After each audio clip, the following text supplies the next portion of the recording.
So I'm from the Ministry of Economic Development, Job Creation and Trade, and my colleague Nick is also here covering clean tech as well. And just a little bit about the ministry, first of all. I mean, we're here to help businesses grow in the province, domestic businesses, so how to retain those businesses, grow those businesses, and also attract new investment to the province as well. That's another area that we look at. And in addition to that, we also look at different areas or sectors. So Nick and I are from the sectors area of the ministry.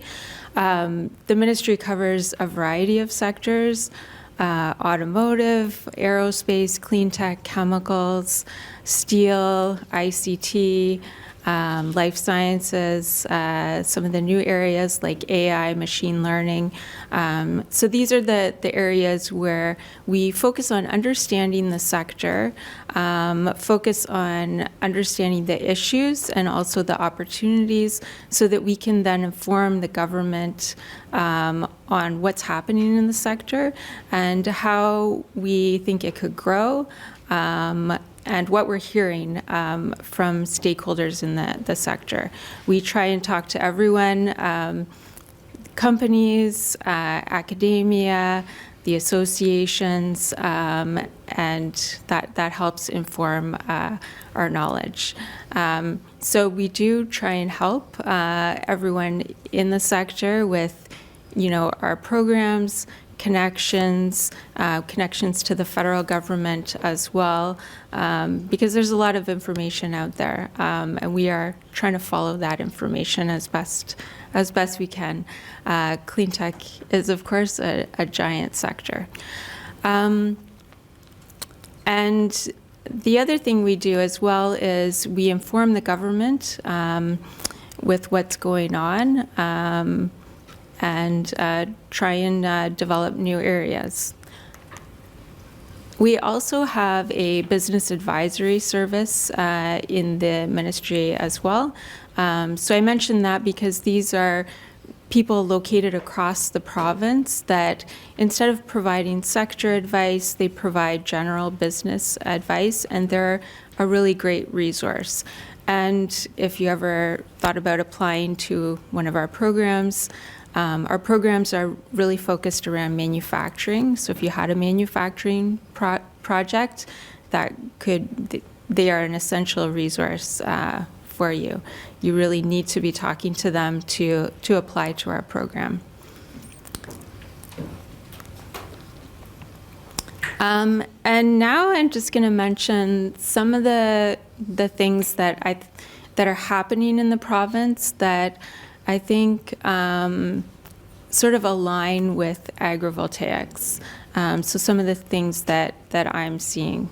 It's not necessarily the ministry's opinion, it's my own personal opinion of how I think maybe agrivoltaics could align themselves. So Ontario does have 50% of Canada's manufacturing base here. And we're seeing that manufacturing base rapidly change right now. There's, been a lot of announcements in the automotive sector recently, $27 billion of investment. So this map of clusters has vastly changed since the last time we made it. And there's also other sectors that are changing as well. So the steel sector is electrifying as well, so there's a lot of need for manufacturers to have more power. They're often located in rural areas, and a lot of these companies now have ESG goals, and I think it would be interesting to see how agrivoltaics aligns with their ESG goals. Not just the environmental side, but also the social side, because you're helping farmers in rural locations grow more food, which is a little bit of a social impact. I also want to point out how electricity and a very stable, reliable supply and cost-effective supply of electricity is really important to the ministry. So this is a LinkedIn post from one of my colleagues at Invest Ontario, and he's saying, I forget exactly when this was, it might have been in the summer. It definitely wasn't 3 weeks ago. But he's saying, Texas is, telling their customers, be careful, we might have brownouts. Meanwhile, in Ontario, the IESO is saying, bring it on. We're ready for any power that you might need today. So it's a really important investment attraction tool. So it is very important to our ministry. I don't know. If you look back at the messaging the government has been using the past few years, they're really promoting our clean electricity advantage. And we do have, I don't have it here, but I do have a slide where it shows Ontario compared to our competing US states. And, they're still using a lot of coal, right?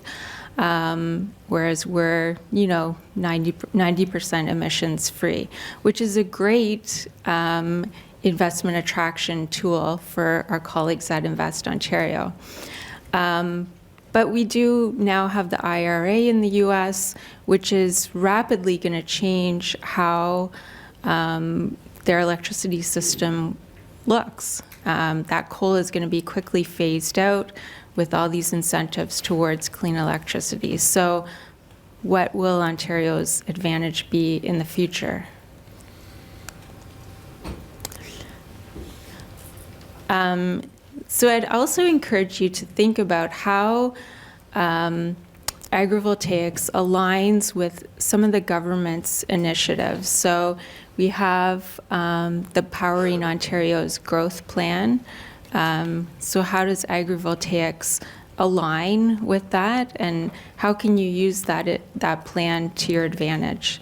There's also a study ongoing right now, the cost-effective pathways study, which is, I think, supposed to be done next March. And it's really looking at what Ontario's electricity system will look like from now to 2050. So can agrivoltaics play a role in that as well? In addition, there's also the electrification panel. I'm not sure when they're going to report back, but that's another initiative. And someone already mentioned this as well, the corporate power purchase agreements, but I also wanted to mention, agrivoltaics will really get on the government's radar if they see a lot of comments here. So you have until December 17th to make a comment.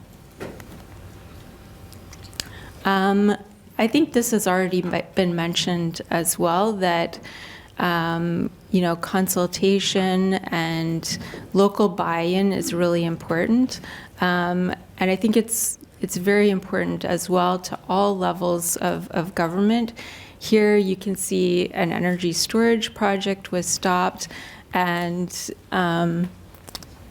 they also voted to ban energy storage projects for the next several years during their term. So, I mean, personally, I didn't think energy storage would be a controversial type of project, but it just shows you how important consultation is, and public buy-in and education is. And that's it.